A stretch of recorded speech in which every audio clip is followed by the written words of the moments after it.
그래서 진화 심리학이 뭐 어쩌고 저쩌고 수컷의 본능이 어쩌고 저쩌고 떠드는 연애 채널들은 거리시는 게 답인 거고, 많은 경제학자들은요, 자신과 사회 경제적 교육적 수준이나 외모가 다른 사람과 결혼할 수 있다라고 왜 생각을 하는 거지? 그 정도로 이 현상은 뚜렷한 거예요. 여성분들이 보시는 연애 채널을 보시면 뭐 예뻐져야 남자를 잘 만날 수가 있다 이런 말씀을 하시는 경우가 많은데, 이거 지나친 비약입니다. 외모가 개선되었다라는 효과는 플라시보 같은 거고 뭐 차익거래 같은 거예요. 아름다움과 지위라는 게 교환이 가능한 유일한 단계는 원나잇 정도의 정말 진지하지 않은 그런 관계였는데, 그마저도 증거가 지극히 제한적이었고 이것은 상승혼 신화에 대한 가장 강력한 반박입니다. 안녕하세요. 연결의 심리학입니다. 남자도 상향혼이 가능하다고 주장하는 프리미엄 매칭 서비스가 있는데요. 사실일까요? 제가 오늘 남성분들께서 정말로 상향혼에 성공하셨을 때 어떤 결말이 기다리게 되실지를 예언해 드려 보려고 합니다. 제가 어떻게 아냐고요? 간단합니다. 연구가 다 돼 있다고. 노벨상 경제학상 수상자가 연구 다 해놨다고. 제가 사실 저 경제학 덕후인 거 숨기고 있는 거나 마찬가지거든요. 왜냐면 되게 평범하게 멀쩡한 말을 하려고 노력을 많이 해요. 그런데 오늘은 제가 저의 숨겼던 발톱을 좀 꺼내가지고 정말 아무도 여러분께 하고 있지 않은 이야기를 한번 해볼 거예요. 다 내가 물어 뜯어버릴 거야. 지난주 영상같이 제가 여성분들하고 잘 지낼 수 있는 방법에 대해서 이야기를 할 때 보면 되게 격하게 반응하시는 분들이 있으세요. 어떤 분이 돼지 풀 뜯어먹는 소리를 한다고 저한테 유튜브를 당장 접으라고 막 욕을 하시는 거예요. 아니 좀 이상하잖아요. 내가 무슨 도덕적으로 나쁜 말을 하는 것도 아니고 무슨 물건을 사라는 소리를 하고 온 것도 아니고 시간을 뭐 많이 뺏은 것도 아닌데 그렇게까지 욕을 하실 필요가 있을까? 그분이 왜 저한테 욕을 한다고 생각하세요? 세뇌가 되어 있기 때문입니다.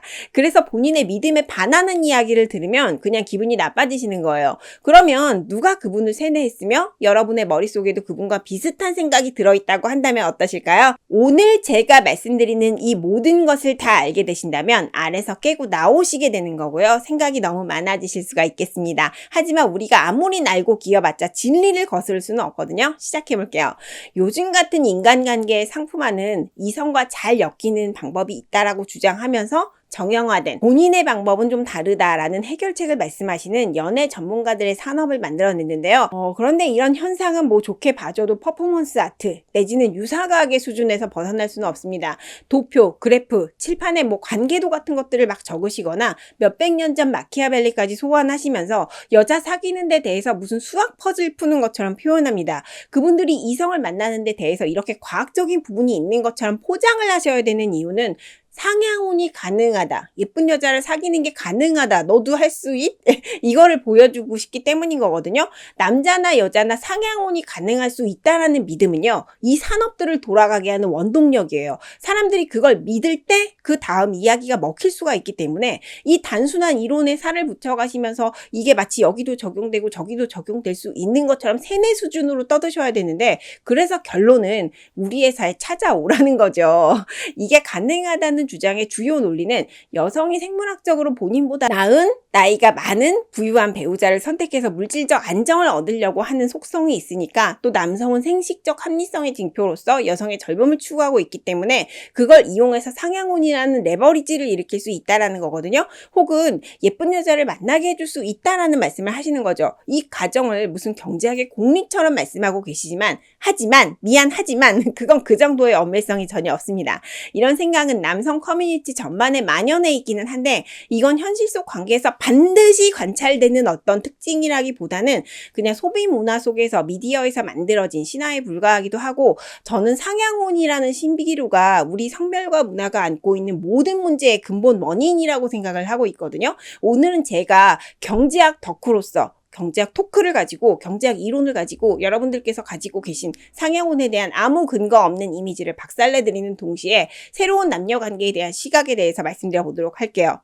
1973년 노벨상 수상 경제학자인 게리 베커가 결혼이론 일부를 출간하면서 이 모든 것이 시작되게 되는데요. 인간관계의 경제적 특성을 부여하는 전통이 시작된 거죠. 베커는 가족이 부채와 자산을 가진 작은 경제 주체라는 것을 주장하면서 개인은 수익을 극대화하려는 선택을 하려고 한다라고 말을 했고, 결혼은 경매와 같은 입찰이 있는 경쟁 시장이다라는 것을 주장하면서 이 시각이 여러분들이 배운 사회교과서, 정치교과서 같은 곳에 스며들게 됩니다. 있습니다. 이거는 약간 비약적인 시각일 수도 있지만 여기서부터 시작해서 이제 교육비 인플레이션이 일어나게 되고 2008년 금융위기까지 갔다라고 보는 시각들도 있는데 저도 그렇게 생각은 하고 있거든요. 어쨌든 베커는 인간의 교육과 스펙에 대해서 수량화를 시도했던 최초의 사람이라고 볼 수가 있고 인적 자본이라는 개 같은 개념의 기초를 쌓아 올린 사람이고 우리가 인간관계를 이해하는 방식을 바꾸어 놓은 사람이기도 합니다. 또 이때는 진화 심리학이 급성장했던 시기이기도 한데 여기에도 베커의 시각이 스며들게 되면서 인간의 짝짓기라는 것이 생식적인 이득과 손실이 생존을 결정하는 그 전쟁터다. 그래서 베커의 이론은 이제 막 개인주의적인 가족의 가치를 추구했던 레이건 시절, 대처 시대 이런 것과도 잘 맞아 떨어지면서 광범위하게 자유주의 경제학 속에 스며들게 됩니다. 70년대 페미니즘과도 좀 잘 맞아 떨어지는 결이 있었죠. 그런데 2008년 금융위기 이후 연구들은 이제 그 전과는 전혀 다른 결로 가게 되었거든요. 왜냐하면 베커의 이론을 전제하 가정과 결혼에 사람들이 돈을 때려받게 돼요. 경제 규모가 계속 성장할 때는 그게 괜찮았는데 원래는 이제 중산층들만 교육에 때려박아가면서 애를 대학에 보냈었는데 이제 모든 사람들이 엄청나게 대학 졸업장을 놓고 경쟁하는 그런 시절이 펼쳐졌었습니다. 2008년에 정점까지 갔다가 그 시스템이 붕괴되게 되고 교육받은 인력들이 제일 앞에서 박살나는 걸 보면서 교육이라는 게 과연 경제적 가치가 있었는가, 우리가 이렇게 돈을 퍼부어야 할 가치가 있는 건가? 여기에 대한 근본적인 의문이 제기가 됐고 그때부터는 가정과 결혼에 대한 연구가 전혀 다른 길로 가게 됩니다. 교육이라는 건 이제 가치가 있는 걸로 연구는 되었거든요. 대학은 가는 게 남는 건 맞습니다. 이후에 인간은 서로 협력하는 존재고 사회적인 역할이 부여되었을 때 인간의 선택에 더 많은 영향을 끼칠 수가 있다라는 시각이 생겼는데 그런데 남성분들은 아직도 베커의 모델을 따르고 계신 거예요. 인간관계나 매력이나 성 이런 것들을 거래적인 것으로 보는 시각이 우세하시죠. 여성 쪽에서는 후자의 모델, 2010년 이후의 모델을 받아들여서 협력과 공유를 강조하는 시각을 받아들이셨는데 그래서 지금의 패러다임이라는 건 이 두 가지가 공존하면서 대립하고 있는 상황이다라고 볼 수가 있습니다. 연애 상담 유튜브나 데이트 어플, 포르노, 정치적 정체성에까지 이 두 가지 시각, 사랑이라는 건 시장 중심의 거래다라고 묘사하는 시각과 문화적이고 협력적으로 두 사람이 만난 것이다라는 관점, 이 두 가지가 되게 충돌하고 있는 상황이거든요. 베커의 이론이라는 건 물론 결함이 있지만 굉장히 뛰어난 개념입니다. 그리고 베커의 이론이 있었기 때문에 우리는 사람들이 경쟁을 통해서 비슷한 사람끼리 만나게 되는 거구나 라는 생각을 애초에 가질 수가 있었거든요. 이 베커옹이 있었기 때문에 우리는 사람들이 교육, 외모, 지능 이런 걸 다 본 다음에 거의 모든 영역에서 나와는 비슷한 사람을 찾는 경향이 있지만 가사노동이라든가 미모와 관련된 그런 영역에서는 그쪽으로 좀 더 유리한 사람을 특화해서 찾으려고 하는 거구나 라는 생각을 가질 수가 있었어요. 이 후속 연구에서는 사람들이 역시 본인하고 교육 수준, 외모, 지능이 좀 비슷한 사람을 찾아서 결혼하려고 하는데 심지어는 성격 분류 차원까지 비슷한 사람을 찾아서 결혼하려고 한다라는 것까지 확인할 수가 있었습니다. 그리고 그런 경우에 좀 더 행복도가 높았다라는 것까지 알아낼 수가 있었죠. 2020년 연구에서는 반대되는 사람끼리 끌린다라는 말이 있기는 하지만 그 말의 뜻은 유사성을 바탕으로 한 조화를 추구하는 것이다 라는 것까지 알 수가 있었어요. 하지만 이 모든 것들이 진화 심리학과 맞지는 않았습니다. 리처드 도킨스의 책은 70년대에 출판되었는데 각 성별은 서로 다른 진화적 압력을 받기 때문에 연애하는 사이이면서도 경쟁하는 사이다라는 내용이죠. 생물학적으로 내가 추구하고자 하는 목표가 나의 성별성에 내재되어 있기 때문에 상대방을 희생시켜서 나의 이익을 극대화하려고 한다 이런 내용입니다. 그런데 이건 비슷한 사람들끼리 끌린다는 동료 짝짓기의 원칙과 정면으로 반대되거든요. 사람들은 문화적 가치를 공유하기 위해서 나와 비슷한 사람을 이거 그냥 만나고 싶어하는 정도도 아니고 정말 만나고 싶어요.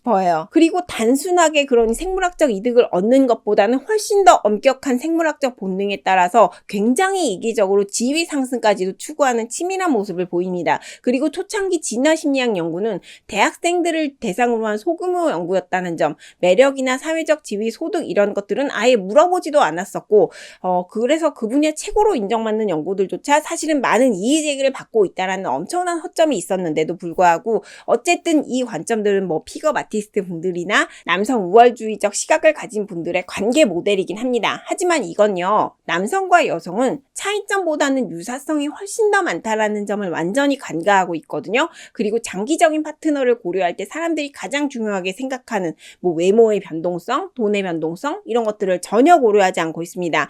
그래서 진화 심리학이 어쩌고 저쩌고 수컷의 본능이 어쩌고 저쩌고 진화의 결과가 어쩌고 이런 떠드는 연애 채널들은 거리시는 게 답인 거고, 한 발 더 나아가서 아니 왜 잘 모르면서 그런 말씀을 하시는 거예요. 동류 짝짓기, 동종 교배, 협력적 모델은요 현재 가장 견고한 이론이에요. 그리고 증거가 압도적이기 때문에 여기서 누구도 이견을 제시할 수가 없어요. 이 외의 모든 연구는 사실 엄청난 허점들을 다 가지고 있는 것이고요. 2010년쯤 들어서 새로운 연구들이 있었는데 요즘 사람들이 가장 중요하게 여겨지는 가치라는 건 외모라는 거. 그리고 2024년 연구에서는 여성도 외모로 엄청나게 본다라는 것을 밝혀냈습니다. 또 우리 눈에는 만나는 두 사람의 사회적 레벨이 엄청나게 다르게 보이는 그 경우에도 그분들이 인식하시는 매력적 기준에 따라서 자신과 비슷한 파트너를 찾은 것이다. 이것이 일반적이다. 여기까지가 현재 연구된 내용이고, 이 때문에 생기는 문제로는 소득 불평등 같은 것을 말할 수가 있어요. 재산이 비슷한 사람들끼리 만나려고 하기 때문에 부가 집중되게 됩니다.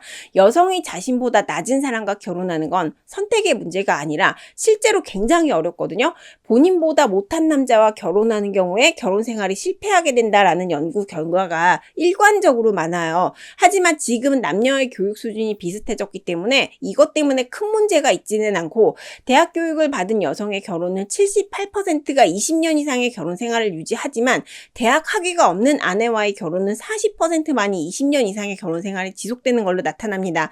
지금까지 제가 너무 읊어서 지루하셨을 것 같은데 정리해보자면, 진화생물학 이론, 과학적인 개소리입니다. 또 남성 우월주의, 허점이 너무 많습니다. 상향혼 또한 현실적이지 않다라는 이야기를 이제 시작해보려고 하는데요. 인간은 본인과 비슷한 사람을 만나려고 하고 또 그렇게 만났을 때 가장 행복하게 될 수가 있기 때문에 우리가 이걸 막아보려고 해도 할 수가 없어요. 사람은 자연스럽게 본인과 비슷한 사람을 만나고자 하는 욕구를 갖습니다. 그래서 상향혼은 일어날 수가 없고 이루어져도 불행합니다. 최근에 크리스 윌리엄슨이라는 분이 수억 명의 전 지구상에 존재하고 있는 이 인류에게 여성 교육 수준이 높아지는 이런 시대는 처음 왔기 때문에 지금 남성보다도 더 높아지는 현상이 일어나서 이것이 지금 사람들을 불행하게 만들고 있는 이유다라고 하시면서 이것 때문에 남성적인 남성이 사라지고 있다라는 이야기를 하셨었거든요. 지금 인간의 짝짓기는 완전한 미지의 영역에 들어가 있다라는 경고를 하신 건데, 왜냐하면 미모라는 게 사회적 지위와 교환이 되는 어떤 단위로서 인간 사회에서 존재했는데 여성의 교육 수준이 높아져 버리게 되다 보니까 그 교환의 체계가 무너져서 곧 경직된 성 역할까지 다 허물어지게 될 거다. 그래서 인간 사회가 붕괴가 올 것이다 라고 보는 것이거든요. 하지만 이 윌리엄슨의 예언은 적어도 근 15년은 맞진 않았습니다. 최근에 여성들은 본인보다도 급여도 낮고 교육 수준도 낮은 남자들과 결혼하는 추세가 뚜렷하거든요. 미국에서 이렇기 때문에 우리나라도 어쨌든 이 영향을 받게 되기는 할 거예요. 이 미모가 지위와 교환된다라는 교환 모델은요, 최근에 조금 다르게 해석되고 있는데요. 가장 인정받고 있는 맥클린톡 모델은 전국 청소년 건강 종단 연구 데이터를 활용했는데 이건 정말 엄청나게 규모가 큰 연구입니다. 때문에 확정적으로 강력한 결론을 도출해낼 수가 있었는데, 결론을 말씀드리면 남녀가 맺어지는 유일한 키워드는 무조건 유사성이라는 거거든요. 서로 다르게 보이는 커플이라도 유사성을 바탕으로 만나서 미모와 지위의 교환이 이루어졌다라는 점이죠.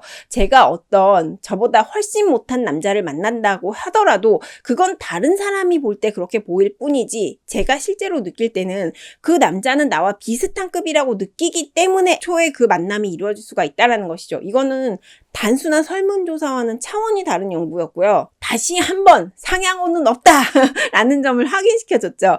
외모와 사회적 지위 교환에 대한 모든 증거는 없습니다. 여성분들이 보시는 연애 채널을 보시면 예뻐져야 남자를 잘 만날 수가 있다 이런 말씀을 하시는 경우가 많은데 이거 지나친 비약입니다. 외모가 개선되었다라는 효과는 플라시보 같은 거고 차익거래 같은 거예요. 순간적으로는 그렇게 되었다라고 해석을 할 수가 있으시겠지만 시간이 지나보면 그냥 내가 나한테 나한테 맞는 사람 만난 것 뿐이다. 이거예요. 그냥 사람은 비슷한 사람들끼리 만난 다음에 서로 모자란 부분을 교환을 할 뿐입니다. 그리고 외모와 사회적 경제적 성공은 양해관계예요. 외모가 괜찮은 사람들은 이미 성공해 있다는 소리예요. 그게 그냥 끝이야.